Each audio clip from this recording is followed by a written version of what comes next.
Hello everyone. In the last video, we discussed about the structure of the nucleotide, which is the unit of DNA. Today, we are going to talk about the double helix model of the DNA. Before the double helix model of the DNA, we will also discuss about the contributions of some of the scientists. As you know, the DNA was reported by Friedrich Mercier in 1869. Friedrich Mercier in 1869, he identified DNA from the pus cells. As you know, the pus cells are the dead WBCs, and from the dead WBCs, he isolated the nucleic acid, but he coined the term, or you can say he called that substance as a nuclein. He has not used the term nucleic acid. Later on, the Richard Altman, he termed for the nuclein as the nucleic acid. So, the discovery of the nucleic acid was, or you can say the nucleic acid was identified by Friedrich Mercier, but the term nucleic acid was given by Richard Altman. Now, after the DNA, the contribution of the scientist, we will talk about the Chargaff rule. It's very, very important. Before the double helix model, the Chargaff rule, you should know, it is very, very important. What is Chargaff rule? As the name indicates, Chargaff rules. The Chargaff, he was a scientist. The full name of the Chargaff was Erwin Chargaff. So Erwin Chargaff, he gave some of the rules to describe the double helix model of the DNA in 1950, and his rules was called Chargaff rules. What are the Chargaff rules? The first one, the amount of adenine is equal to the amount of thymine, and similarly the cytosine is equal to the guanine. As you know, each DNA molecule is made up of two polypeptide chains. You can see here, these are the two polypeptide chains, and both the polypeptide chains, they are complementary to each other. In this polypeptide chain, this one is the backbone, which is made up of the sugar and phosphate, and the projected, you can say the nitrogenous bases, which are adenine, guanine, cytosine, thymine, all these nitrogenous bases, they are present in the double helix DNA. And adenine always pairs with the thymine. Suppose in one strand, the nitrogen base is adenine.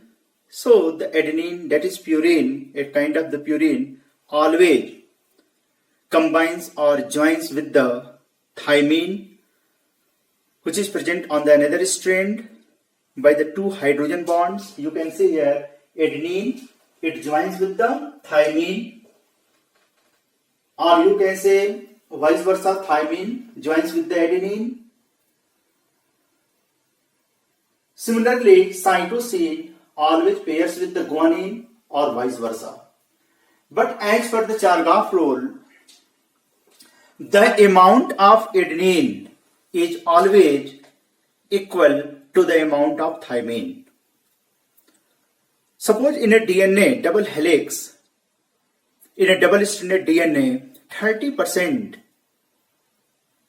amount is there or 30% concentration is there for adenine, then the concentration of the thymine will also be 30%.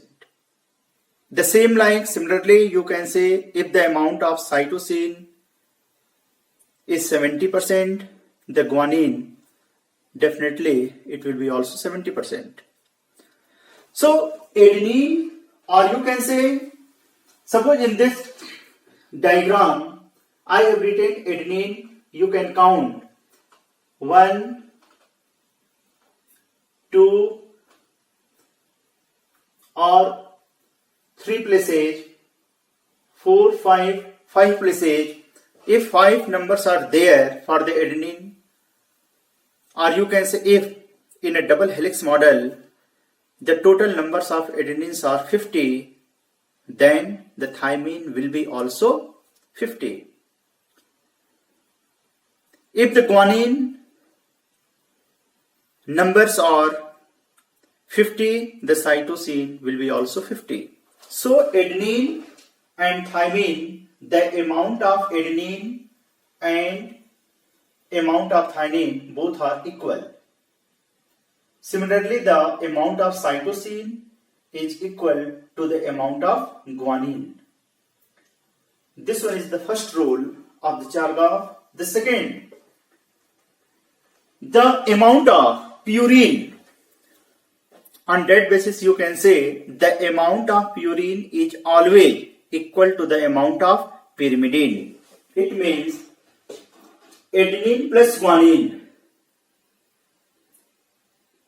is equal to the cytosine and thymine. As you know, purines are of two types. These are adenine and guanine, and pyrimidine are of two types, which are cytosine and thymine. Definitely, as you know, the adenine joins with the thymine and guanine joins with the cytosine. So whatsoever the amount of the purine will be there, the same like similarly the pyrimidine will be also there. Means both the concentration will be equal. So you can write like this: A plus G is equivalent to the or equal to the C plus T. So the third one, the third rule of the Chargaff, the ratio of A plus T upon G plus C equal to 1. But this ratio is found, this is not true for all the cases.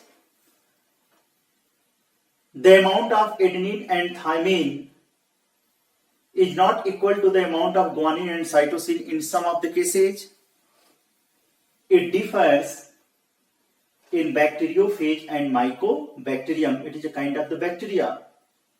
But in majority of the cases, in animals, in plants, the amount of adenine and thymine and the amount of guanine and cytosine, both they are the ratio is 1. But in these two cases, this ratio differs. So these all are the rules of Chargaff, and all the three rules you have to study, you have to learn, you have to write down in your notebooks also. Now about the Watson and Crick model of the DNA, double helix model of the DNA. As you know, double helix model of the DNA was given by these two scientists, Watson and Crick. The full name of the Watson was James Watson and Francis Crick. These two scientists, they put forward double helix model in year 1953. What is double helix model? As per double helix model, each DNA molecule is made up of two polypeptide chains. And both the polypeptide chains, they are anti-parallel to each other. It means, suppose one strand, the polarity of one strand is 5 to 3, the another strand, the polarity will have 3 to 5 direction. So each DNA molecule is made up of how many polypeptide chains? 2. And both the strands, they lie, or you can say they are found into the anti-parallel manner.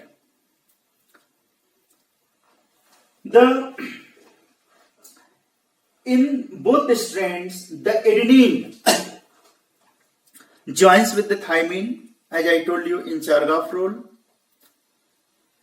and adenine of one chain combines with the thymine, which is present on the another chain strand, and in between A and T, adenine and thymine both are joined together by two hydrogen bonds. That's why you have to write like this.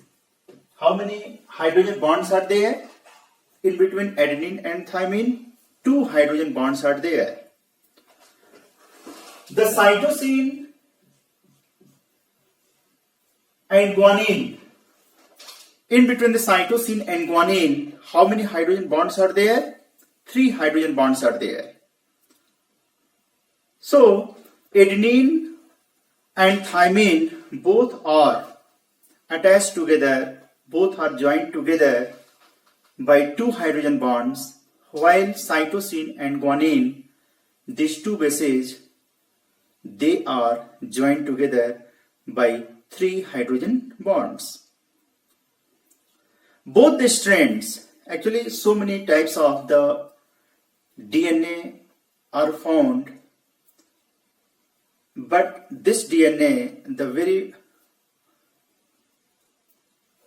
you can say the popular DNA, which is found in majority of the organisms, it is B type of the DNA, which is right-handed in fashion. In this diagram, it's not possible because this is not 3D diagram, but the two fashions, they may be present left-handed and right-handed. Majority of the DNA, the B DNA, they are having the right-handed fashion. And these are also important. So I have written right-handed fashion means the double helix or double-stranded DNA, they are present in the right-handed fashion. The pitch of the helix is 3.4 nm. Nm means nanometer. What is the pitch of the helix? From here up to here. This is a single pitch. From here up to here. Actually, in each single pitch, the two groups are there, minor and major groups. This one is the minor groups and this one is the major groups. So the distance between the minor and major, it makes a single turn. From here up to here, this is a single turn and this is called a pitch, which is spiral in shape. This is a single pitch. From here up to here, this is the single pitch. So as per the site is concerned, the pitch of the helix from here up to here, this is 3.4 nanometer, or you can say 34 angstrom. How many base pairs are present in each pitch or in each turn? This is also known as a single turn. A single, not from here up to here, this is a single turn. the single turn is consist of, from here this is the spiral shaped structure, from this hole is the single turn. So how many base pairs they are present in each turn? The total number of the base pairs in each turn are 10. Suppose 1, 2, 3, 4, 5, 6, 7, 8. I have written here only 8, but total 10 base pairs. Suppose adenine, or you can say thymine and adenine, this is one base pair. Cytosine, guanine, second base pair. Guanine, cytosine, third base pair, fourth pair, like this.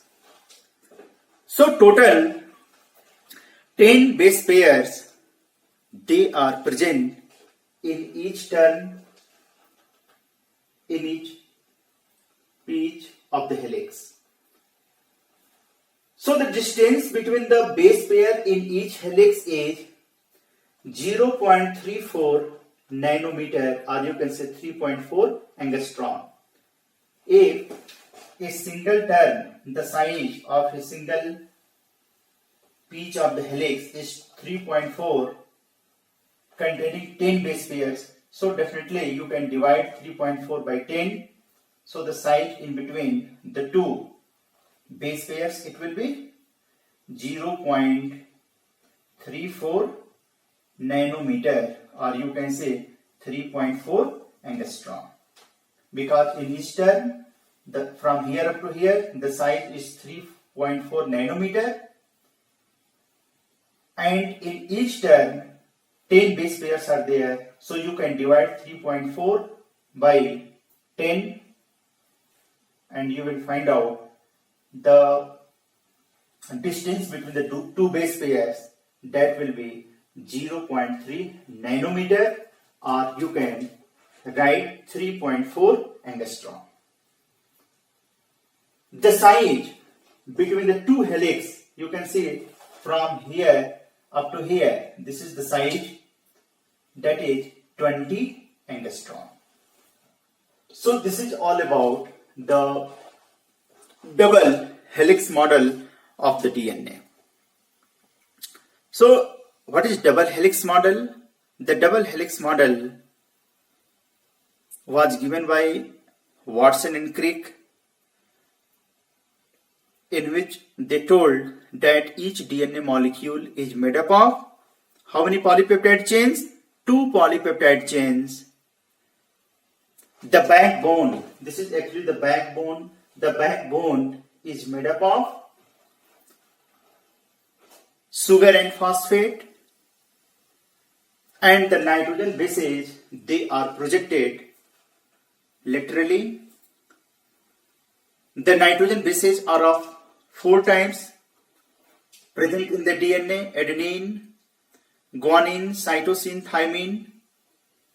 Adenine joins with the thymine by 2 hydrogen bonds. Cytosine joins with the guanine by 3 hydrogen bonds.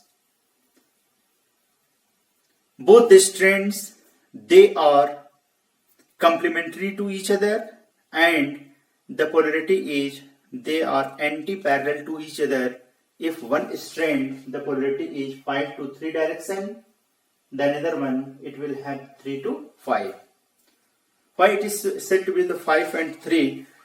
If the 5 end means the phosphate lying downward, and 3, 5 to 3, the 3 hydroxyl group lies upward.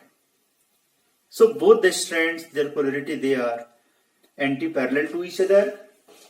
In between adenine and thymine, 2 hydrogen bonds. Cytosine, guanine, 3 hydrogen bonds. The double helix DNA, they lie in the right-handed fashion. The pitch of the helix is 3.4 nm. The number of base pairs in each turn, that is 10, and the distance between the base pair in a helix, that is 0.34 nanometer or 3.4 angstrom, and the diameter of the 2 strands, that is 20 angstrom. So that's all about the double helix of the DNA. Before I taught this Chargaff rule, sometimes the questions are raised from the Chargaff rule. For example, suppose if there is a question that if in a, actually the Chargaff rule is applicable for the double stranded DNA only, not for the single stranded DNA. It's very, very important that you have to learn that the Chargaff's rule are applicable in the case of double stranded DNA, not for the single stranded DNA. There may be the question that you can think over it. If the amount of adenine is 30% in a double stranded DNA, what will be the amount of thymine, cytosine and guanine in the given DNA or double stranded DNA? You can see here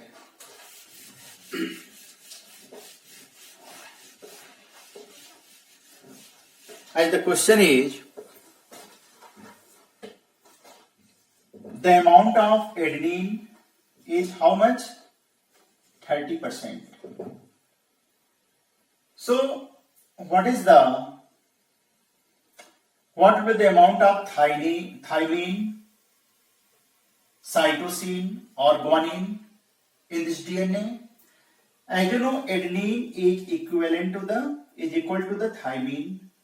If adenine is 30%, the thymine will be also 30%. So 30 plus 30, that will be the 60%.